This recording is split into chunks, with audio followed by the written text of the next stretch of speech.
nagbabalik po ang Good Morning Kapatid! Mapababae o lalaki, common problem po talaga ang pagkakaroon ng dry skin. Pero ano nga ba ang sanhi nito? Pag-uusapan natin yan kasama ang ating paboritong resident morning doctor, Dr. Richard. Good morning, Doc. Good morning, Mommy Dave. Doc, wala tayong guest today. Oo, wala tayong Dahil ba ako ba? May dry skin ba ako?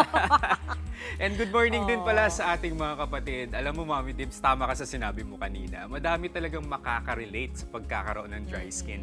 Pero, pwede natin yung solusyonan. Oo. Eto na, Doc. Kasi ako, diba, very pet peeve ko yan, yung dry skin. Yes. Ayoko talaga nagkaka-dry skin kasi feeling ko, dry skin equals aging.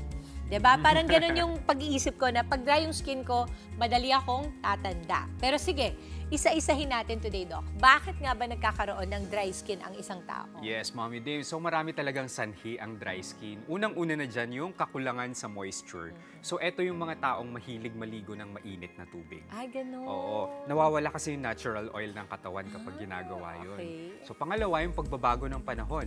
So pansin mo, pag yung mga tao pumupunta ng Baguio, di ba malamig doon?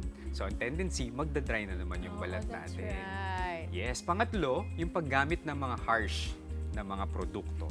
Dahil meron itong mga alcohol, ganyan. Pang-apat, yung mga skin conditions kagaya ng eczema, psoriasis, o kaya dermatitis. Pwede din, Mommy Dims, ang kakulangan sa hydration. So yung mga taong hindi pala inom ng tubig. Yes. At ito na yung sinabi mo, natural yan sa pagtanda. Oo. Ako naman, okay lang naman akong tumanda, wag lang mabilis. Gusto ko lang yung dahan-dahan. Delay aging. Oo. Eto naman, Doc, ano ba yung palatandaan o sintomas na ikaw ay may dry skin? Yes, so ang mga sintomas niyan, Mommy Dims, unang-una, pag hinawakan mo, mararamdaman mo magaspang siya. Kala ko sa ugali lang yun, Doc. Ay, hindi pala, sa balat din. Okay. Tapos minsan, nagkakaroon din ng mga bitak. Tapos minsan, Mommy Dims, ito ay makate. So, syempre, pag makate, kakamutin mo yan. Oo, so ang tendency, mamumula na naman yan. Okay. Ito ba ay meron, kumbaga parang pag nagkaroon ka ba ng dry skin, ibig sabihin na nun, meron ka pang ibang medical condition? Could it be a symptom for another deeper medical condition? Yes, tama, Mommy Dims. Meron. Kapag sinabi nating may dry skin, maaari itong konektado sa mga medical na conditions. So, pwede dyan yung mga eczema. Yan, meron ako nito, Doc, diba, sa legs ko. Ayan, pwede din ang psoriasis, mga allergies, tapos meron pang mas malala, yung diabetes. Oh, okay. Mga hypothyroidism, mga kidney diseases, at saka dehydration. Okay. Ang dami pala, no, Madami, Doc? So, madami yung talaga, inaakala mo na parang simpleng dry skin lang. could May sakit actually ka na be, pala. yes. Tama. Importante talaga. Okay, paano natin ito tinutugunan or ginagamot? Ayan. So, unang-una, Mommy Dims, i-advise natin ang moisturizers. Yes. So, mahalaga mag-moisturize tayo pagkatapos maligo para malak yung moisture.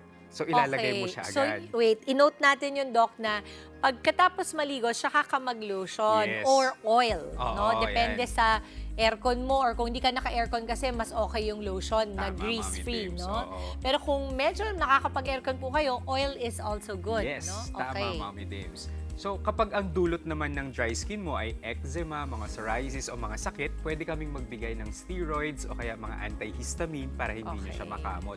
Pero napaka-importante nito ha, mga kapatid, magpakonsulta po muna tayo sa doktor. Ay, alam mo, nabasa ko online, Doc, na marami daw ngayon ang nahuhuli ng mga non-medical practitioners. Tama, yes. So, just make sure po na, Doc, nakaka-offend ba yun pag tinanong ka ng, ang tawag dun sa lisensya nyo, yung PRC. PRC nyo, license. nakaka-offend ba yun pag hiningi ang PRC mo? Or could it be a good practice for us also? Para sa akin, hindi naman siya nakaka-offend. Mas maganda nga yun, Mommy Dims, kasi ibig sabihin, you care for your health. Oo. So parang inaalam mo talaga kung qualified nga ba yung doktor. Kasi tumitingin very sa'yo. scary these days, na lalo na pag ikaw bibigyan ka ng steroids or yung Oo. mga pwede mong inumin, kapag yan tumama sa'yo sa liver mo, sa kidney, mas Kidney, delikado. yes, mas No? delikado. So, kung magpapakonsulta po kayo, sa kagaya ni Doc Richard na talagang legit, no, na doktor. Tsaka pwede nila yung i-check sa PRC website. Okay. So, Makikita there is nila. a website Yes. and then ilalagay lang yung yung PRC. pangalan or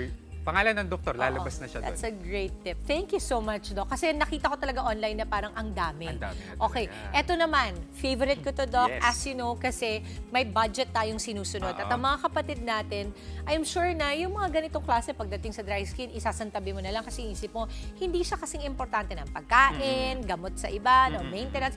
Pero very important that we take care of ourselves as well para maalagaan natin ang ating mga pamilya. Yes. Ano ba ang mga home remedies na pwede sa dry skin? Yan, may mga home remedies tayo dyan, Mommy Dims. Unang-una na dyan, ang ating pinaka-paborito, ang Aloe vera!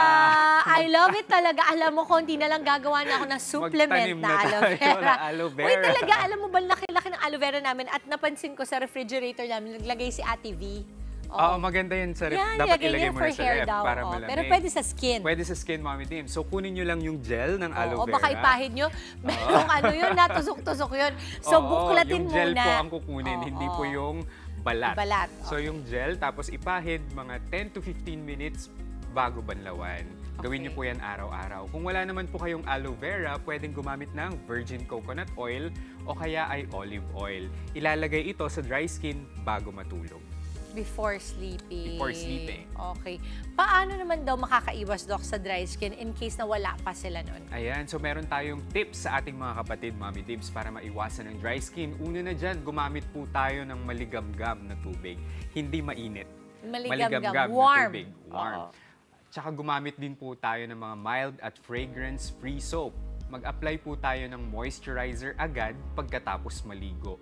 Uminom ng madaming tubig. Ayan, lagi nating sinasabi. Oo yan, nga, Mommy zero Dims. calories, Doc, Zero diba? calories. Oo. Iwasan din po natin ang pag-inom ng alak dahil nakakadry ito ng balat.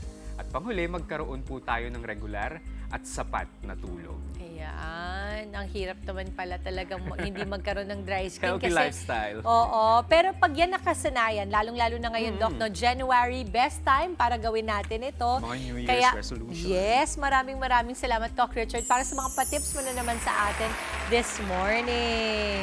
Siyempre, abangan pa po natin ang iba pang mga balik-alindog tips si Doc Richard. Mga kapatid, Dimples Romana po, kumpletuhin ang inyong umaga ng mga kwentong puno ng inspirasyon. Salubungin po ang bawat araw ng may ngiti at pag-asa. Kaya't mag-subscribe na po at mag-follow na sa aming social media pages ng News 5.